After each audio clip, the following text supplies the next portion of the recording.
Hello, praise the Lord. I am Karmel Nathan. Welcome to Karmel Talks.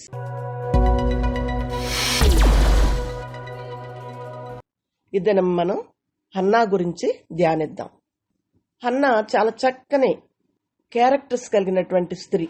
అయితే మొట్టమొదటిగా యెహోవాను ప్రార్థన చేసిన స్త్రీని నేనే.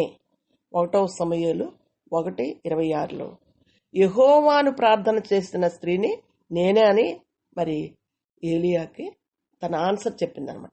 బైబిల్ గ్రంథంలో హన్నా యొక్క భక్తి విశ్వాసములు, సహనము, కన్నీటి ప్రార్థన, తగ్గింపు జీవితము, కృతజ్ఞతా బుద్ధి మొదలగు సద్గుణములు నేటి స్త్రీలమైన మనకు గొప్ప ప్రోత్సాహకరముగానున్నది. 1 సమూయేలు 1-2 అధ్యాయాలు మనం ధ్యానిస్తే హన్నా విషయంలో మనం నేర్చుకోవచ్చు. మొట్టమొదటిగా దేవునిపై ఆధారపడ్డటువంటి స్త్రీ హన్నా. తన భర్త ఎల్కానాకు ప్రియమైనటువంటి భార్య. ఎల్కానా రెండవ భార్య పెనిన్నా. ఎల్కానాకు 2 భార్యలు.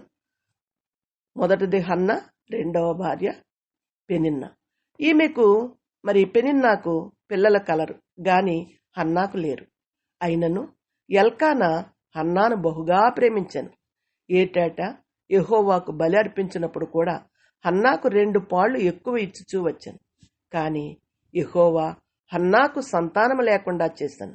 ఎల్కానా హన్నాను ప్రేమించినప్పటికీ తన లోటును తీర్చలేకపోయాడు. కారణం గర్భఫలం యెహోవా ఇచ్చు బహుమానం. కీర్తనలు 127:3.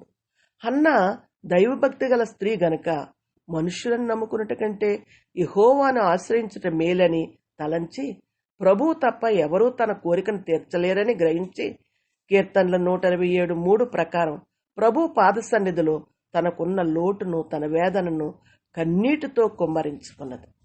కాబట్టి హన్నా దేవునిపై ఆధారపడినటువంటి స్త్రీ. రెండవ పాయింట్ చూస్తే హన్నా సహనము కలిగినటువంటి స్త్రీ. తన జీవితంలో మరి ఎంతో సహనాన్ని చూపించింది.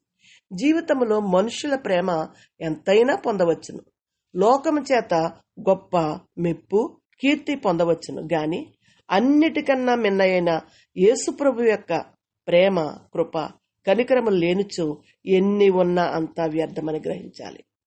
మనుషులకు అసాధ్యమైనవి యెహోవాకు సాధ్యములు. హన్నాకు సంతానము లేనందున తన వైరి పెనిన్నా ఆమెను హేళన చేయుచు విసిగించుచుండెను. అట్టి పరిస్థితుల్లో కూడా హన్నా ఓర్పుతో సహించినది. ఆమెను బదులు దూషించలేదు. దేవునిపై తన భారము మోపినది. అవమానములన్నిటినీ సహించినది. దేవుని నుండి గొప్ప దీవెన పొందినది. అనేక సార్లు ఇట్టి సహనమును మన జీవితాల్లో మనం కూడా కోల్పోతూ ఉంటాం. ఎవరైనా చిన్న మాట అంటే భరించలేం. వెంటనే సరైన మాటతో సమాధానమిస్తాం. స్త్రీలకు ముఖ్యంగా ఓర్పు చాలా అవసరం. ఓర్పు గొప్ప ద్రోహకార్యములు జరగకుండా చేయను. కావున హన్నా వలె ప్రతి విధమైన హేళన, అవమానములను ఓపికతో సహించవలను. అప్పుడు మన అంతరంగము ఎరిగిన ప్రభువు వాటన్నిటినీ గొప్ప దీవెనలుగా మనకు మార్చివేస్తాడు. ఆశీర్వాదమునకు వారసులవుటకు మీరు పిలువబడితిరి గనుక కీడుకు ప్రతి కీడైనను, దూషణకు ప్రతి దూషణైనను చేయక దీవించుడి. 1 పేతురు 3:9 వ్రాయబడి ఉంది. అయితే హన్నా కన్నీటి ప్రార్థన చేసిన స్త్రీ. హన్నా గొప్ప ప్రార్థనాపరురాలు. కన్నీటి ప్రార్థనతో సాధ్యము కాని కార్యము లేదని నిరూపించినటువంటి స్త్రీ. ఆమె కన్నీటి ప్రార్థన విశ్వాస సహితమైనటువంటి, త్యాగపూరితమైనటువంటి ప్రార్థన చేసింది. 1 సమూయేలు 1:10-11 దుఃఖాక్రాంతురాలై వచ్చి యెహోవా సన్నిధిని ప్రార్థన చేయుచు బహుగా ఏడ్చుట మనము గ్రహించగలం. హన్నా తన మనోదుఃఖమును భర్తతో తప్ప మరెవరితోనూ చెప్పుకొనలేదు. ఇతర మనుషులను ఆశ్రయించలేదు. తనకు సంతానము లేని లోటును ప్రభువు తప్పగా తీర్చగలరనే దృఢమైన విశ్వాసంతో ఆయన పాద సన్నిధిలో బహుగా ఏడ్చినది. తన హృదయ వేదన కుమ్మరించుకున్నది. అవును, స్త్రీలకు కన్నీటి ప్రార్థన చాలా అవసరం. కన్నీటి ప్రార్థన చేసే స్త్రీ ఇంటిలో ఉంటే నిజంగా ఆ ఇల్లు ధన్యకరమైనది. పిల్లలు కన్నీరు కారిస్తే తల్లిదండ్రుల హృదయం వెంటనే కరిగిపోతుంది. అలాగే దేవుని పిల్లలమైన మనము కన్నీటి ప్రార్థన చేస్తే వెంటనే ఆయన జవాబు ఇవ్వగలరని గ్రహించాలి. హాగరు తన కుమారుని విషయంలో కన్నీరు కార్చినది. ప్రభు వెంటనే ఆమె కన్నులు తెరచి నీటి ఊటను చూపించాడు. ఆదికాండం 21:19. హిజ్కియా కన్నీటితో ప్రార్థించాడు, తిరిగి ఆయుష్ పొందాడు. యెషయా 38:5-8 ఉంది. పాపాత్మురాలైన స్త్రీ కన్నీటితో యేసు పాదములు తడిపి తల వెంట్రుకలతో తుడిచింది. తన విస్తారమైన పాపములు క్షమింపబడినవి. లూకా 7:38. ఈ విధముగా చూస్తే ఎన్నో సంఘటనలు కలవు. దైవ కృపను బట్టి నేను కూడా నా జీవితంలో కన్నీటి ప్రార్థనతో అనేకమైనవి, మనుషులకు అసాధ్యమైనవి దేవుని ద్వారా పొందాను. కన్నీటి ప్రార్థన లేకుంటే మన సమస్యలుగానే మిగిలిపోతాయి. కుటుంబంలో నెమ్మది ఉండదు. మనం ఎన్నో ప్రార్థనలు చేస్తూ ఉంటాం. అలవాటు ప్రార్థనలు, శక్తి లేని ప్రార్థనలు, మనుషుల ఎదుట ప్రార్థనలు, దీర్ఘ ప్రార్థనలు. అయితే అన్నిటినీ మించినటువంటి కన్నీటి ప్రార్థన లేకుంటే అన్నీ వ్యర్థమని గ్రహించాలి. కన్నీళ్లు విడిచుచు విత్తువారు సంతోషగానముతో పంట కోసెదరు. కీర్తనలు 126:5 ఉంది. హన్నా తన కన్నీటి ప్రార్థన ద్వారా గొప్ప ప్రవక్తగా పేరుగాంచిన సమూయేలును కుమారునిగా పొందుకుంది. అయితే తర్వాత చూస్తే తగ్గింపు కలిగినటువంటి స్త్రీ. హన్నా లాంటి తగ్గింపు జీవితం స్త్రీలకు చాలా అవసరం. హన్నా యెహోవా సన్నిధిని ప్రార్థన చేయుచు ఉండగా పెదవులు మాత్రం కదలుచుండెను. ఆమె స్వరము వినబడకయుండెను గనుక ఏలి ఆమె మత్తురాలై అనుకుని, ఎంతవరకు నీవు మత్తురాలవై ఉందువు?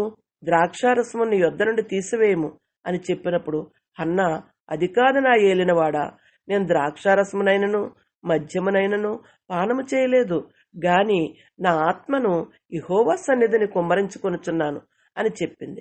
1 సమూయేలు 1:12-16 వరకు. ఏలి హన్నాను మత్తురాలిగా ఎంచినను ఆమె నొచ్చుకొనలేదు, కోపగించలేదు. తను తాను తగ్గించుకొని ఆయనని ఎంతో గౌరవంతో నా ఏలినవాడా అని సంబోధించింది. హన్నా తగ్గింపు జీవితమే ఆమెను హెచ్చించింది. మన జీవితంలో కూడా ఇటు తగ్గింపు మనసు కలిగి ఉంటే మన ప్రభువు తప్పక మనల్ని హెచ్చించును. తను తాను హెచ్చించుకున్నవాడు తగ్గింపబడును, తను తాను తగ్గించుకున్నవాడు హెచ్చింపబడును. మత్తయి 23:12 అను సత్యాన్ని మనం మరువరాదు.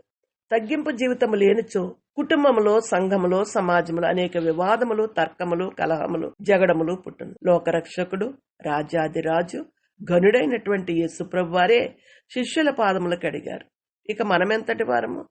మనకున్న ఆస్తులు, ఉద్యోగములు, అధికారములు, ఆరోగ్యము, మంచి స్థితిగతులు అన్నీ ఆ ప్రభువే మనకు అనుగ్రహించారనేటువంటి సత్యాన్ని మరిచిపోయి ఇవన్నీ మన స్వంత కృషితో సంపాదించుకున్నామని భ్రమపడి అతిశయిస్తూ ఉంటాం. ప్రభువు కృప మనకు లేకుంటే ఈ లోకంలో ఒక్క అడుగు కూడా ముందుకు వేయలేము. చదువులు, పదవులు, మేడమిద్దెలు, అందచందాలు ఎన్ని ఉన్నా సుందరుడైనటువంటి యేసుప్రభు మన హృదయంలో లేకుంటే ఇవన్నీ కూడా సున్నా అని మనం గ్రహించాలి. భక్తిగా ఉంటున్నామని తలంచే స్త్రీలు కూడా బహు జాగ్రత్తగా ఉండాలి. అన్నిటికన్నా ఆత్మీయ గర్వం బహు భయంకరమైనది. ఇది వారి పతనానికే దారితీస్తుంది. హన్నా అంత గొప్ప ప్రార్థనా పరురాలైనప్పటికీ తన భక్తిని బట్టి ఎప్పుడు కూడా గర్వించలేదు. అన్నిటిలో తగ్గింపు జీవితాన్ని తను కనుపరిచింది. దేవుడు తగిన సమయమందు మిమ్మల్ని హెచ్చించినట్లు ఆయన బలిష్టమైన చేతి క్రింద దీన మనస్కులై ఉండడి. 1 పేతురు 5:6. ప్రభువే నిన్ను హెచ్చిస్తే దాన్ని ఆపగలవారెవరు? గనుక ప్రభువునందు తప్ప మరి దేని అందు కూడా మనం అతిశయింపకుందుముగాక. మ్రొక్కును నెరవేర్చిన స్త్రీ. హన్నా మ్రొక్కుబడి బహుశ్రేష్టమైనది. యెహోవా తనకు మగపిల్లను దయచేసిన ఎడల వాడు బ్రతుకు దినాలన్నీ కూడా యెహోవాకు అప్పగించనని మ్రొక్కుబడి చేసుకున్నది. 1 సమూయేలు 1:11. త్యాగముతో కూడిన మ్రొక్కుబడి చేసింది. మనకు చిన్న బహుమానం వస్తే దాన్ని ఎంతో భద్రంగా దాస్తాం, ఎవరికి ఇవ్వలేం. అయితే దేవుడిచ్చిన గర్భఫలమనే గొప్ప బహుమానమును ప్రభు పరిచర్యకు సమర్పించుటకు ఆమె ఇష్టపడింది. దీనిని బట్టి ప్రభు ఎడల ఆమెకున్న భక్తి విశ్వాసములు, ఆమె యొక్క ప్రేమ మనకి కనిపిస్తూ ఉంది. అబ్రహాము తన కుమారుని కంటే దేవుణ్ణి ఎక్కువగా ప్రేమించినట్లు హన్నా కూడా తన కుమారుని కంటే ప్రభువుని ఎక్కువగా ప్రేమించింది. మనము కూడా ఎటువంటి మ్రొక్కుబడులు ప్రభువుకు చెల్లిస్తున్నాము? అవి త్యాగపూరితమైనవా, స్వార్థముతో కూడినవా? ఒకసారి ఆలోచన చేద్దాం. ప్రభువే మనకు అన్నీ ఇవ్వాలని కోరుకుంటూ ఉంటాం. అయితే ఆయన కొరకు మనం ఏదైనా ఇస్తున్నామా? హన్నా వలె మన బిడ్డలను మన కొరకు కాక దేవుని కొరకు పెంచాలి. మనము ప్రభు వల్ల పొందినవి ప్రభు మహిమార్థమే వాడాలి. అధునాతనంగా అభివృద్ధి చెందుతున్న ఈ దినములలో ప్రభువు కొరకు పిల్లలను పెంచుట చాలా కష్టతరమైనది. గాని దేవుని సహాయంతో, ప్రార్థనతో దేనినైనా కూడా మనం చేయగలం. ఈ చివరి దినములలో దేవుని కొరకు ఏదైనా చిన్న పరిచయం చేయుటకు మొక్కుకున్న ఎడల ఆయనే దాన్ని నెరవేర్చగలరు. కావున పరిశుద్ధమును దేవునికి అనుకూలమునైన సజీవ యాగముగా మనలను దేవుని కొరకు సమర్పించుకుందాం. రోమా 12:1. మరి ముఖ్యంగా చూస్తే నెక్స్ట్ పాయింట్, కృతజ్ఞత కలిగినటువంటి స్త్రీ. నిజంగా అన్నీ ఉండొచ్చు. ప్రభువారు హన్నాకి చక్కని కుమారునిచ్చాడు. గాని దానికి ఆమె ఎంత కృతజ్ఞత చూపించిందో మనం గమనిద్దాం. హన్నా భక్తి విశ్వాసములు, సహనము, కన్నీటి ప్రార్థన, తగ్గింపు జీవితము, మ్రొక్కుబడి గురించి కొంత ధ్యానించాం. అంతేకాదు, హన్నా కృతజ్ఞత గల స్త్రీగా మనం గమనిస్తున్నాం. మ్రొక్కుబడి చేయుటయే గాక దాన్ని కార్యాచరణలో పెట్టింది. నీవు దేవునికి మ్రొక్కుబడి చేసుకునే ఎడల దాన్ని చెల్లించుటకు ఆలస్యం చేయకము. నీవు మ్రొక్కుకొనిన దానిని చెల్లించుము. నీవు మ్రొక్కుకొని చెల్లింపకుండుట కంటే మ్రొక్కుకొనకుండుటయే మేలు. ప్రసంగి 5:4-5. మ్రొక్కుబడులు అనేకములు చేయవచ్చును గాని దాన్ని నెరవేర్చుట చాలా ముఖ్యం. హన్నా ప్రార్థించిన రీతిగా దేవుడు ఆమెకు చక్కని కుమారుణ్ణి ఇచ్చాడు. హన్నా తన కోరిక తీరిందని సంతృప్తి చెంది మరి ఊరకొండలేదు. దేవుడు చేసిన మేలులకు మరి కృతజ్ఞత చూపించింది. ఈ దినాల్లో దేవుడు చేసిన మేలు వెంటనే మరిచిపోయేవారే గాని కృతజ్ఞత కలిగి ఉండేవారు చాలా కొద్దిమందే. కావున క్రైస్తవ స్త్రీలమైనటువంటి మనము ప్రతి విషయంలోనూ కృతజ్ఞత కలిగి జీవించాలని ప్రభువు కోరుచున్నాడు. మన గత జీవితం ఒకసారి ఆలోచిస్తే మరి లెక్క పెట్టలేనటువంటి మేలు ప్రభువారు మన జీవితంలో చేశారు. వాటిని బట్టి హన్నా వలె కృతజ్ఞత కలిగి ఉన్నామా? ప్రభు చేసిన మేళను మరిచి ఉన్నామా? ప్రభువా, మీరు నాకు చక్కని ఉద్యోగం ఇస్తే తప్పగా నీ సేవకు కొంత ధనాన్ని ఇస్తాను. ఈ భయంకర రోగము నుండి నన్ను బ్రతికిస్తే నీ కొరకే జీవిస్తాను.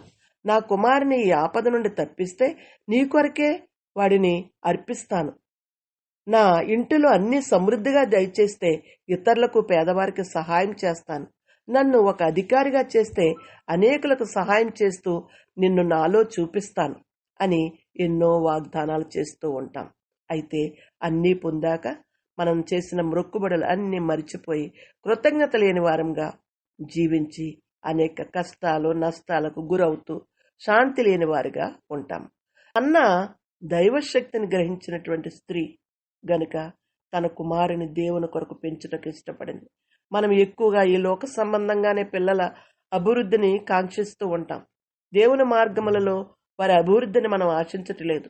మన కుమారులు, కుమార్తెలు ఎన్ని పదవులు చేపట్టినా, ఎక్కడ ఉన్నా యేసుప్రభు మహిమార్థంగా జీవించినట్లు, ఆయన మార్గములను అనేకులకు బోధించినట్లు మనం ద్వితీయోపదేశకాండం 6:4-9 ప్రకారం దేవుని ఉపదేశములు నిత్యము వారికి అభ్యసింపచేయవలను. బైబిల్ గ్రంథం గొప్ప ధననిధి అని మన బిడ్డలకు చూపించాలి. ప్రతిరోజు క్రమము తప్పక వాక్యం చదువునట్లు, ప్రార్థించినట్లు చూడవలను. హన్నా యొక్క ప్రార్థనా జీవితంను బట్టి చిన్నతనములోనే దేవుని స్వరము విని గొప్ప ప్రవక్తగా, న్యాయాధిపతిగా, యాజకునిగా, దీర్ఘదర్శిగా సమూయేలును అనేటువంటి కుమారుని పొందుకుంది. అంతేకాదు, సమూయేలు తర్వాత హన్నాకు 3 కుమారులను, 2 కుమార్తెలను కూడా దేవుడు అనుగ్రహించాడు. హన్నా వలె స్త్రీలమైన మనము కూడా భక్తి విశ్వాసములు, సహనము, కన్నీటి ప్రార్థన, తగ్గింపు జీవితము, కృతజ్ఞతా బుద్ధి మొదలగు సద్గుణములు కలిగి జీవించుటకు, మన బిడ్డలను ప్రభు కొరకు పెంచుటకు దేవుడు సహాయం చేయునుగాక. యెహోవాను ఆశ్రయించేవారు సమస్తమును గ్రహించుదురు. సామెతలు 28:5. కాబట్టి ఈ విధంగా జీవించడానికి తల్లులమైన మనల్ని దేవుడు మరి నడిపించునుగాక. Thank you very much for watching this video.